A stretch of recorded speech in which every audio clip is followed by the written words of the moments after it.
로마서 8장 31절로 39절까지 천천히 합독하겠습니다. 시작. 그런즉 이 일에 대하여 우리가 무슨 말하리요?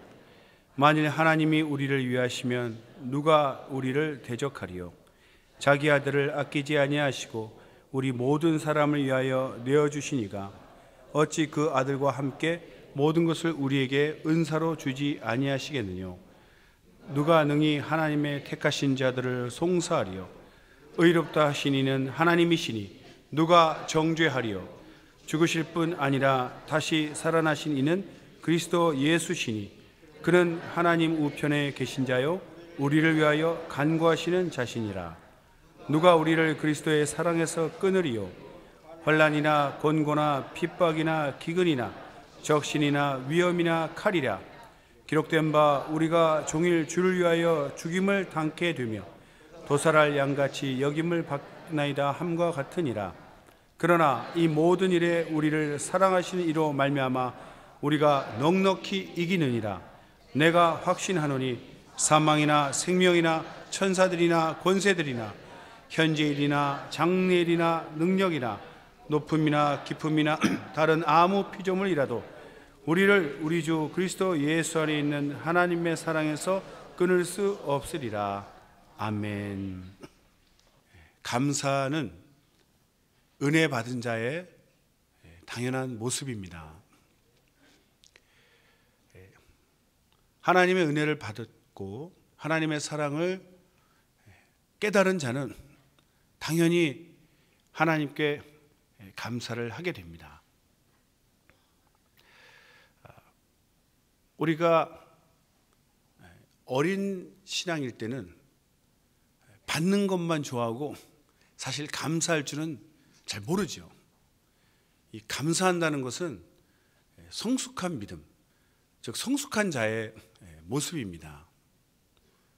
누구나 다 자기를 잘 되게 하고 싶은 그런 이기적인 속성이 있기 때문에 주는 것보다 받는 것이 쉽고 또 당연하게 여깁니다. 어린아이들 부모님 이렇게 집에 돌아오면 어디를 쳐다보죠? 얼굴을 쳐다보는 게 아니라 손을 쳐다봅니다.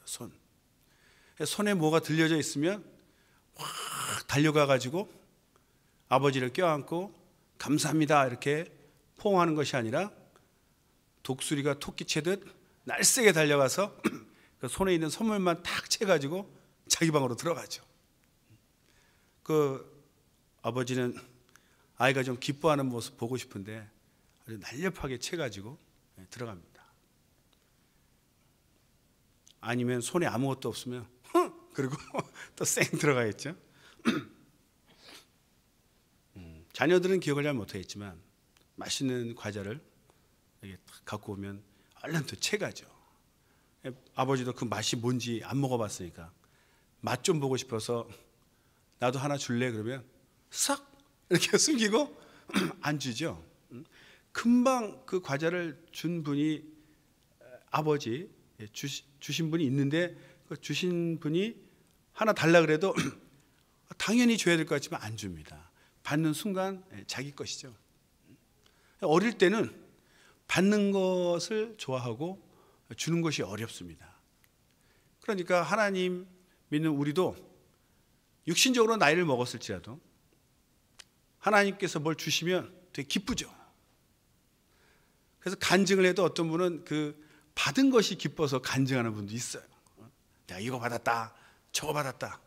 근데 사실 간증은 받았다는 그걸 자랑하는 것이 아니라 그걸 주신 하나님께 영광 돌리기 위해서 하나님이 이런 걸 주셨습니다. 그러니까 주신 분을 높이고 주신 분께 감사하는 마음으로 영광을 돌리는 것이 간증 아닙니까? 그런데 이 신앙의 어떤 그런 성숙함이랄까요? 우리가 어린 아이들을 볼 때 느끼는 그 모습이 하나님 아버지께서 우리를 볼 때 동일하게 느끼시지 않을까?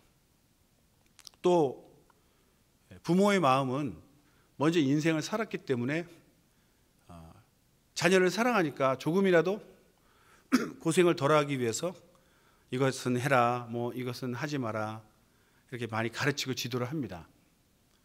특히 결혼 때가 다가오면 누가 만나서 결혼할 텐데 우리 집 자식이 귀한 것처럼 그 집 자식도 얼마나 귀합니까? 그런데 우리 자녀가 또 그 배우자에게 또 실수하고 또 마음 아프게 할까봐 사람 만들려고 엄청 노력을 해서 또 이렇게 해라 저렇게 하지 마라 잔소리 많이 합니다. 근데 아이들이 그 얘기를 듣기는 듣는데 실천하지 않고 변화되지 않으면 말하는 부모님 마음이 참 안타깝죠. 어떨 때는 이렇게 둘이 연애할 때 확 끼어들어가지고 우리 아들하고 사귀십니까? 심각하게 고민해 보셔야 됩니다. 뭐 이렇게 말하고 싶을 정도예요. 우리 아들하고 결혼하면 고생을 많이 하실 텐데요. 막 괴롭힌 게 아니라 부모된 마음으로. 너 말 안 들으면 데이트할 때 가서 방해 놓는다 내가. 뭐 이런 마음이 올라올 정도로 그 사람 이렇게 만들고 싶지 않습니까? 그런데 그 듣기는 들어도 자기가 아직 경험을 못 해봤기 때문에 그저 자기 좋은 것만, 자기 원하는 것만 하려고 하죠. 인생을 다 산 것이 아니니까. 대부분 또 요즘은 이렇게 인터넷이니 이런 문명이 발달해서 부모님보다 사실 더 똑똑해요. 자녀들이 보면 아는 것도 많고. 근데 이 아는 거하고 또 실제로 경험한 거하고는 차이가 있기 때문에 부모님 입장에서는 뼈저리게 느낀 것을 자식들이 그 전체를 밟지 않도록 말하지만 자녀들은 참 담대합니다. 어떻게 보면 용감하고 모르니까. 하나님께서 우리를 보실 때에도 천국에 이를 때까지 정말 우리가 어떻게 살아야 될지를 말씀으로 계속 알려주고 계신데 사실 우리가 말씀이 어려운 것이 아니라 말씀을 지키지 않는 거죠. 왜? 욕심이 있으니까, 정욕이 있으니까 자기가 하고 싶은 걸 자꾸 하려고 하는 거죠. 하나님은 그건 아니다, 이렇게 해라 라고 말씀하지만 우리가 수많은 말씀, 좋은 말씀 많이 듣지만 그 들은 분량에 비해서 얼마나 우리가 변화되고 성장을 했습니까? 변화가 안 되고 성장이 더디 가는 이유는 말씀을 귀로만 듣지 찔림이 없는 거죠. 아니 또 찔렸는데 크게 찔리지 않아서 찔리기를 피하는 마음이 있는지 다 잘 피해가지고 귀로만 듣지 이 심령은 잘 피해가지고 아멘 했지만 실제로 변화가 많지 않습니다. 말씀이 어렵습니까? 뭐 옛날 번역체라서 그건 사전 찾으면 다 나오는 거고요. 말씀이 어려운 게 아니라 말씀을 지키지 못하는 우리 이 완악한 심령, 이것이 문제라는 거죠. 그래서 사실 예배 때 한 말씀이라도 이렇게 내 심령에 찔림을 받고 그걸 돌이킨다면 하나님이 정말 기뻐하실 것입니다. 우리가 많은 말씀을 하나님께 듣지만 지키지 않는다면 하나님 아버지 마음이 많이 안타까우시겠죠. 그래서 정말 이 감사한다는 것은 성숙한 신앙, 성장한 자녀의 모습입니다. 어릴 때는 그저 철없이 자기 원하는 것, 선물 낳고 채고 가져가는 것에, 이 받은 것에 되게 기뻐하고 만족하지만 그래도 철이 들면 그 주신 분에게 감사하는 마음. 그래서 말이나 행동이 정말 감사하는 자 되시기를 예수님으로 축원합니다. 우리가 교회에서 많은 봉사의 직분이 있는데 이 봉사하시는 분들도 정말 받은 은혜가 커서 내가 하나님께 뭔가 드려야 되겠다. 그래서 하나님 때문에, 하나님의 사랑 때문에, 받은 은혜 때문에 봉사하는 그런 직분이 참으로 아름답습니다. 자기를 드러내지 않고 정말 하나님이 보시고 하나님께만 보이려고 하기 때문에 사람을 의식하지 않죠. 그래서 그런 봉사는 정말 하나님을 기쁘시게 하고 또 받는 자들도 행복합니다. 그런데 우리가 신앙생활을 하면서도 이것이 자기 이기적인 마음으로 그 자기를 위한 봉사를 하게 되면 자꾸 다툼이 일어나고 또 생색도 좀 내죠. 그래서 마지막에 그 모습이 아름답지 않습니다. 하나님도 안타까워하시죠. 우리가 나이를 아무리 육신으로 많이 먹어도 영적인 나이, 그러니까 영적인 성숙은 또 좀 다른 것 같습니다. 정말 처음 믿은 지 얼마 안 된 영혼도 급속도로 성장을 해서 정말 어린 믿은 사람보다 더 열심히 봉사하고 또 헌신하신 분들도 있지요. 그래서 정말 우리 마음속에 내가 지금 은혜로 감사하는 것이냐 아니면 내만족으로 사는 것이냐 늘 우리는 돌아봐야 됩니다. 오늘이 추수감사절이라고 특별히 우리가 예배를 드리는데, 요즘 추수하는 사람은 농사 짓는 분들만 추수하죠. 지금 상업활동 하시는 분, 또 공업하시는 분, 여러 가지 서비스업에 종사하시고, 꼭 우리가 추수감사절을 추수라고는 지금 생각하지 않습니다. 옛날 농업이 전반적인 산업일 때 농사를 짓죠. 근데 꼭 가을에만 우리가 이제 추수하지만 실제로 저기 열대지방 동남아 가면 추수를 1년에 3번, 4번씩 3호작 하는 데도 많습니다. 그러니까 지금은 우리가 추수감사절을 하나님이 정말 우리에게 주신 것, 하나님이 우리에게 주신 것들에 대한 감사, 그 마음으로 합니다. 어떤 분들은 이 추수감사절에 대해서 불만이 있는 분도 있어요. 왜냐하면 이게 성경에 없는 거다. 원래 따지고 믿는 것이 좋은데 너무 따지다 보면 또 좀 어려울 때가 있는데, 지금 우리가 이 11월 셋째 주일날 지내는 이 추수감사절은 어디서 유래됐죠? 조금 찾아보시면 알겠지만은 이게 국산이 아니고 미국산입니다. 미국산, 미제. 다 아시겠지만 영국이 한때는 로마 제국 시대에는 저기 노란 머리 파란 눈의 변방 국가였죠. 변방. 로마 제국이 이렇게 지금 프랑스가 이제 갈리아 지방 아닙니까? 거기까지 다 영토를 확장한 다음에 이렇게 보니까 건너편에 섬나라가 있는데 갈까 말까 고민하다가 그래도 정복을 하자. 그래서 정복을 했는데 다 정복한 것도 아니고 조금 정복했어요. 정복당한 데는 로마 문화가 들어갔고, 저 스코틀랜드 저 북쪽이나 이런 춥고 막 그런 데는 가기가 어렵죠. 그런 데는 영향을 덜 받은 그런 지역도 있습니다. 그런데 영국이 또 세계 강대국이 돼가지고 지금 전체를 지배하고 또 미국까지 탄생을 했는데, 그때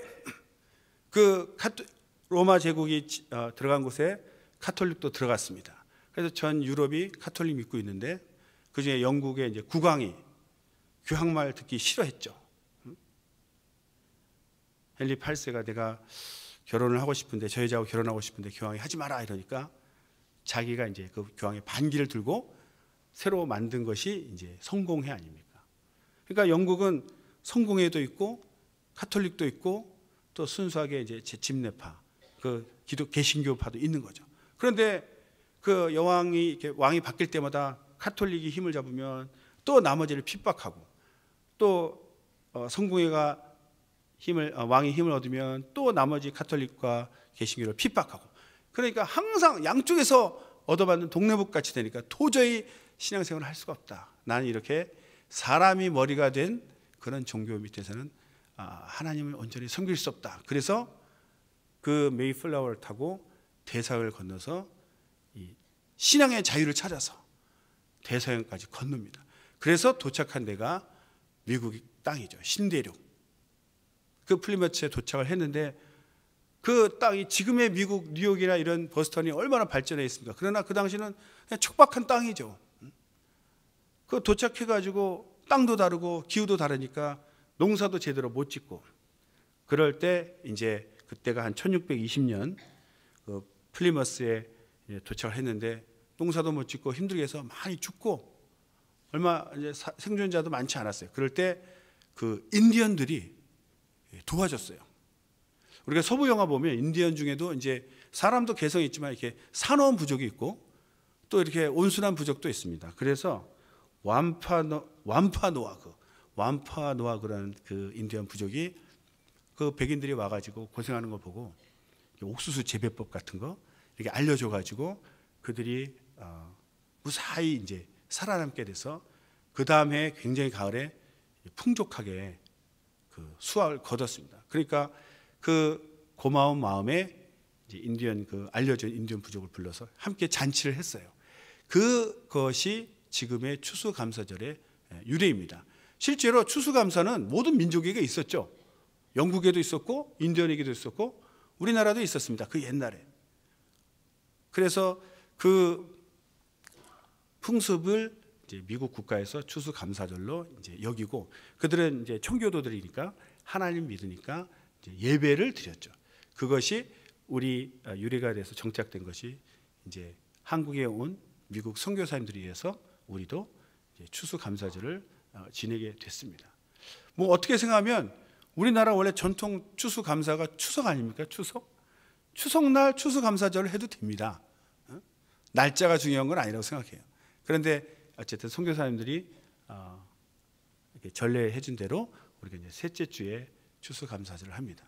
그러니까 추수하니까 이제 자꾸 이제 농사 생각하는데 지금 시대는 농사라고 생각하지는 않죠. 구약 시대에도 수장절이라고 해서 모든 그 곡식을 잘 저장하고 하나님께 예배를 드렸죠. 그 영적으로는 그런 의미가 있고, 이제는 현대에서는 내가 정말 살면서 하나님께서 부어주신 그 은혜들, 그런 것으로 인하여 내가 하나님께 특별히 이제 감사하는 겁니다. 절기라는 것 자체가 지킨다는 의미보다는 왜 지키는지, 하나님을 기억하기 위해서 절기를 만든 거 아닙니까? 추수감사절날 우리가 먹고 즐기고 또 친구들하고 함께 즐기는 그것에 초점을 맞추는 것이 아니라 정말 이렇게 풍성하게 우리를 부어주신 하나님의 은혜를 하나님께 감사하는 것이 진정한 추수감사절이라고 생각합니다. 그런데 이제 생각을 좀 해봐야 돼요. 사람들이 이제 간증을 하거나 감사할 때 주로 어떤 걸 많이 감사합니까? 다 사람마다 다르겠지만 우리 남편이 새로 사업을 시작했는데 크게 성공해가지고 버스 타고 다니다가 벤츠 타고 다닙니다. 이것도 감사의 제목이 될 수 있겠죠. 우리 아이가 참 공부하는 거 볼 때는 답답하고 그랬는데 정말 이름 말하면 다 알만한 명문대 합격을 했습니다. 하나님 은혜에 감사합니다. 또 정말 죽을 병에 걸렸는데 정말 하나님이 살려주셨습니다. 이런 많이 감사하죠. 근데 조금 더 생각해 보면 그런 감사할 때 이 땅에서 받은 그런 복들로 인해서 우리가 많이 감사를 합니다. 추수 자체가 농사짓고 결실을 거둔 것이다 보니까 땅의 소산으로 많이 감사를 하게 돼요. 그런데 자세히 보니까 나는 사업에 성공했는데 같이 시작한 동료는 사업에 망할 수도 있습니다. 그렇죠? 또 합격이라는 것이 그게 은혜다, 복이다 이렇게 간증해버리면 정원 합격할 인원, 정원은 정해져 있는데 분명히 떨어진 사람도 있잖아요. 우리 이번에 시험 쳤지만 이제 합격한 친구도 나올 것이고 친구 중에 또 떨어진 친구도 있습니다. 그러면 내가 하나님 합격해서 하나님께 복 받은 것처럼 간증을 해버리면 그럼 떨어진 친구는 저주받았습니까? 복을 못 받았습니까? 그 두 번 죽이는 거예요. 떨어진 것도 괴로운데. 그래서 사실 보면 이 땅에 것으로 사실 간증하는 것은 좀 위험하다는 생각도 해요. 그냥 속으로 감사하죠. 떨어질 줄 알았는데 붙었으면 얼마나 감사하겠습니까? 속으로 하나님께 감사하고 감사 헌금하는 것은 말릴 수 없어요. 그런데 사람 앞에서 막 간증을 해버리면 굉장히 어렵습니다. 우리가 이제 목사님, 전사님 또 막 그 대학 입시 기도 많이 하죠. 또 기도해달라고 부탁도 하니까. 그런데 묻지는 않습니다. 합격 여부는. 떨어지면 얼마나 마음이 아파요. 거기서 떨어졌습니까? 아이고. 그러니까 묻지 않아요. 합격하면 알려줍니다. 목사님 합격했습니다. 그런데 떨어진 사람은 말하지 않습니다. 그걸 굳이 가서 떨어졌어요? 뭐 이렇게 물어볼 수는 없는 거다 이거죠. 그래서 사실 이 땅에 속한 것은 내가 자랑할 때, 내가 감사할 때 한쪽에서는 눈물을 2번 흘릴 수도 있다는 거예요. 그래서 굉장히 조심해야 됩니다. 조심해야 되고, 감사에 대해서 조금 더 얘기를 하고 싶습니다.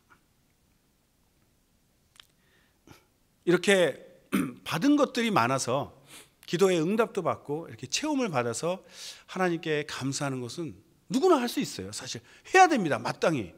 받은 것이 있는데 감사하지 못한다는 건 그건 불신자 같은 믿음 없는 자죠. 왜? 자기 힘으로 했다고 생각하니까 감사 안 합니다. 그런 사람들은. 그러나 무언가 받고 일이 형통했을 때 감사하는 것은 당연히 해야 될 일이다. 문제는 내가 원하는 것이 오지 않고 그렇게 간절히 기도했는데, 살려달라고 기도했는데 남편이 떠나거나 아내가 세상을 떠나고, 또 합격을 기도했는데 떨어지고, 사업이 성공할 줄 알았더니 망하고, 그럴 때 정말 감사할 수 있냐 이거예요. 감사할 수 있냐. 잘 될 때 감사하는 것은 사실 누구나 할 수 있습니다. 그러나 힘들고 어려운 일이 닥쳤을 때, 내 기대와 정반대로 됐을 때도 감사할 수 있다면 이 사람이 정말 믿음 있는 사람이다 이거죠.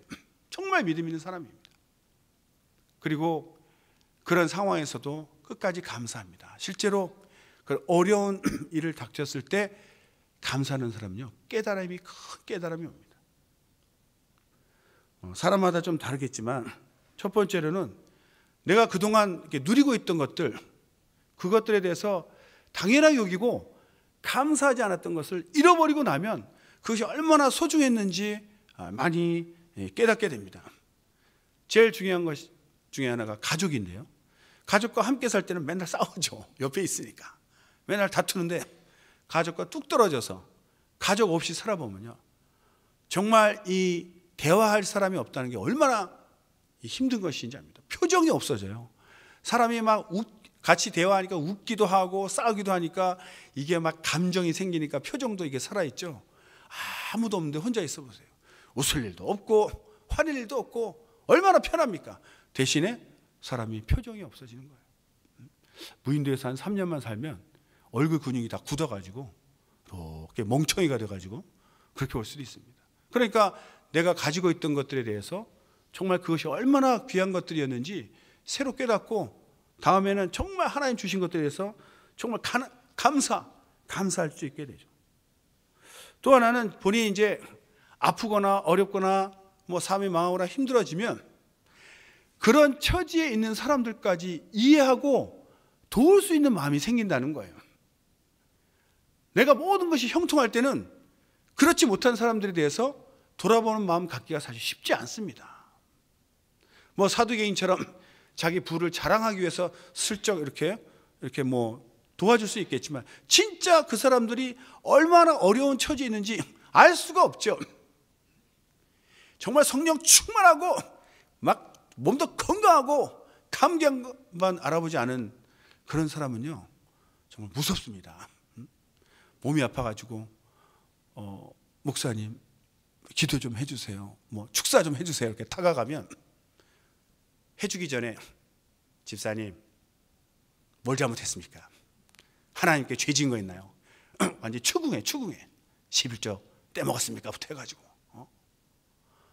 그래가지고 사람을 막 쥐잡듯 막 이렇게 하죠. 그리고 심지어는 가장 황당한 소리 하지. 아파서 갔는데 왜 아프십니까? 이렇게 묻는 사람도 있어요. 왜 아프니? 아니 아파서 왔는데 왜 아프기는? 아프면 안 된다 이거지. 왜? 한 번도 아파 본 적이 없고 시험 들어서 막 고민해서 좀 위로 좀 받으려고 갔는데 왜 시험 들었냐고 얘기하면 할 말이 없죠. 아니 약해서 시험 들었는데 왜 시험 들었냐 그러면은 비참하지 않습니까? 그러니까 이 한 번도 이렇게 어려움을 겪지 않은 사람은요, 상대방의 어려움을 이해하지 못해요. 그러니까 판단부터 나갑니다. 판단부터. 그러니까 역진탕 먹고 축사받고 기도받고 나왔으니까 고맙긴 하지만 낫기만 해봐라. 내 다신 찾아오나 봐라. 그렇게 관계는 없어지는 거예요. 그래 자기가 아파보고 힘들어져 보니까 그 마음을 아는 거죠. 그러니까 그걸 정말 깨닫게 해주신 것에 대해서 오히려 감사하는 마음이 생기는 거예요. 한번 제가 겪고 나면요, 벌써 탁 걸어오면 벌써 아이고 또 뭐 문제가 생겼구나. 위로하고 싶은 마음에 그저 무슨 말을 해도 다 들어줍니다. 막 판단하지 않아요. 다 듣고 그래도 하나님이 하나님 끝까지 붙들도록 이렇게 위로의 말을 이제 전하게 되죠. 위로의 말을. 또 감사할 수 있는 것은 어쨌든 이 땅에 속한 것들이 얼마나 허무한지를 알게 됩니다. 내가 그동안 추구했던 이 모든 것들, 이것만 있으면 난 정말 행복할 것이라고 생각했던 그 모든 것들 잃어버렸을 때, 다 끝났다고 생각했을 때 그게 얼마나 허무한가. 정말 소중한 것이 영적인 것, 없어지지 않는 것, 부활하는 것에 대해서, 부활 소망이 얼마나 소중한가에 대해서 깨닫게 되는 거죠. 세상 것들 파묻혀가지고 신령한 하나님의 은혜를 깨닫지 못하니까 오히려 그걸 깨뜨리셔서라도 정말 내 영혼에 담겨있는 하나님 주신 신령한 복, 영원하고 없어지지 않는 이 구원에 대해서 다시 생각할 수 있도록 오히려 깨뜨리는 거예요. 당장에는 내가 육신으로 갖고 있던 것이 사라지니까 원망도 나고 불평도 나오지만 곰곰이 생각해보면 내가 정말 가장 소중한 영적인 것들을 잊고 살았구나. 하나님이 그걸 깨닫게 해주시려고 발견하게 해주셨구나. 우리가 육신으로 받은 것들요, 감사하죠. 그런데 분명히 말씀드리지만 그것을 같이 구하다가 못 받은 사람들은 상처받는다는 거예요. 정말 그런 것은 간증보다는 감사헌금하시기를 예수로 축원합니다. 감사헌금하시기를 예수로 축원합니다. 하나님만 아시게. 제가 감사헌금 강조하고 있습니다. 입으로만 감사하지 마시고 입으로 간증하는 것보다 감사헌금하는 게 참 좋을 것 같아요. 내 영혼도 살리고 교회도 살리고. 그런데 정말 감사할 것이 있는데요, 우리가 하나님의 자녀가 됐다는 것, 영혼이 구원받은 것, 부활한다는 이것은 누구에게나 동일하게 하나님 주신 동일한 축복입니다. 할렐루야. 그러니까 이건 누가 덜 받고 더 받고도 아니고 못 받고 이렇게 받고가 아니라 자녀된 모든 자들에게 가장 소중하고 귀한 이 부활, 이 구원의 은혜는 영원토록 우리가 감사해야 될 것이죠. 오히려 그러니까 매주 우리가 감사하지만 이런 추수감사절 때가 되면 저는 이런 세상에서 육신에 받은 것, 그런 것들로 인하여 감사하기보다 정말 내 영혼이 구원받은 것들, 구원받은 것, 그래서 다시 한번 되새기면서 이거 누가 빼앗지도 못하고 가져가지도 못하고 또 하나님이 아버지 되셔서 자녀들에게 동일하게 주신 그것에 대해서 감사하는 것이 진정한 감사가 아니겠는가. 우리가 이 땅에 살 때는요, 타고난 육체의 능력이 달라서 정말 공부 잘하는 애가 있고요, 못하는 애가 있어요. 제가 공부 못하는 애들 보니까 책을 10번 봐도 이해를 못하더라고요. 어떻게 해요? 하나님께 기도해서 다른 길을 찾아야죠. 공부도 하나의 기술이니까 또 다른 뭔가 공평하신 하나님이 잘하는 걸 주셨겠죠. 운동을 잘하든 돈을 잘 벌든 뭔가 자기 잘하는 걸 찾아가서 그렇게 살면 됩니다. 그런데도 이것저것 다 못하는 사람도 있어요. 우리가 하나님 자녀 됐다고 해서 다 형통하는 것이 아니죠. 우리가 정말 위험한 말이 영혼이 잘된 같이 범사가 잘되고 강건하다니까, 내가 뭔가 일이 잘 안 되고 몸이 병들면 이 영혼이 잘못됐나 이렇게 오해하는 분이 있어요. 아니요, 영혼이 잘되면 가치지 영혼이 잘되니까 다 잘된다 이렇게 나와 있지 않습니다.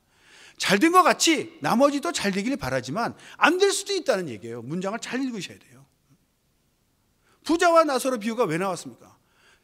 하나님 믿고 있는 나사로지만 제일 비참하게 살았잖아요. 개가 와서 핥아도 얼마나 아프겠습니까? 상처를 개가 핥는데 쫓을 힘도 없을 정도로 그렇게 비참한 인생을 산 인생도 있어요. 그러나 그러니까 우리가 감사를 잃지 말아야 돼요. 우리 육신의 능력 따라서 삶의 모습은 다양합니다. 그런 것들로 인해서 감사하고 실망할 것이 아니라 그건 인정해야 되는 것이고요. 그걸로 자랑하거나 무시해서도 안 되고 영적인 것으로 하나님 앞에 감사해야 되고, 오히려 하나님 아버지 마음을 안다면 나보다 부족한 자를 돌아보고 내 것으로, 내 유해한 것으로 나눠주고, 나는 그냥 투자만 하면 돈이 벌리네, 저긴 투자만 하면 만날 깡통이고, 그럼 내가 번 돈으로 채워주는 거예요. 나는 사지가 멀쩡합니까? 못 걷는 사람 업어주라고 사지가 멀쩡한 거 아니겠어요? 공부 잘하는 애들은 못한 애들 무시하지 말고 남아서 가르쳐 주세요. 가르쳐줘. 얼마나 고마워하겠습니까? 이렇게 도와주는 것이 하나님 아버지의 마음이고 하나님을 기쁘시게 하는 것이죠. 한쪽에서는 넘치는데 썩어서 막 넘쳐서 썩어가고, 한쪽은 없어서 굶어 죽는다. 이거 비극 아닙니까?